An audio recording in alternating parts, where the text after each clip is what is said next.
breaking news in the last few minutes that Leicester City have parted ways with Brendan Rodgers, although after digesting the statement from the Leicester chairman, it is pretty clear that he has been sacked. 6 Premier League games without a win. They dropped into the bottom 3 after defeat yesterday away at Crystal Palace. Crystal Palace, not ones that regularly win. In fact, before yesterday, they hadn't won in 2023. Jason Bourne is talkSPORT's football editor and a big Leicester City supporter, but also someone who's very well connected at the club. Good afternoon to you. Afternoon, Sam. Afternoon, Scott. Hi, Jason. How do we understand this unfolded?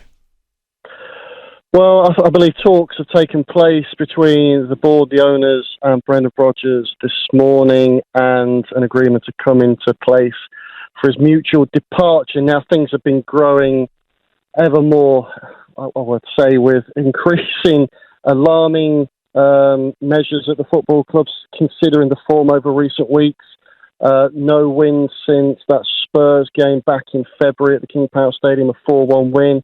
But it's been over the course of this season. Performances haven't been good enough. Form hasn't been strong enough. And I don't believe Brendan Rodgers has been performing well as a manager, particularly this season. Of course, started back in the summer, didn't it, with the issues regarding player finances, transfers. It didn't look like any would be forthcoming. And perhaps they felt at the club that they would be in a strong enough position to not be in the position where they were. They managed to sign somebody before the end of the window. That was Wout Faes, following the departure of Wesley Fofana to Chelsea. But it's been a struggle throughout the course of the season, apart from maybe a few flurries here and there just before the World Cup.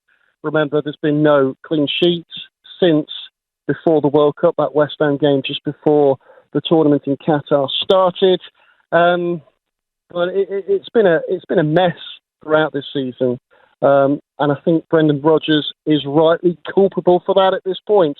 I'll be honest, though, I think he perhaps should have gone earlier in the campaign, perhaps after that Spurs 6-2 mauling at White Hart Lane at the Tottenham Hotspur Stadium back in October.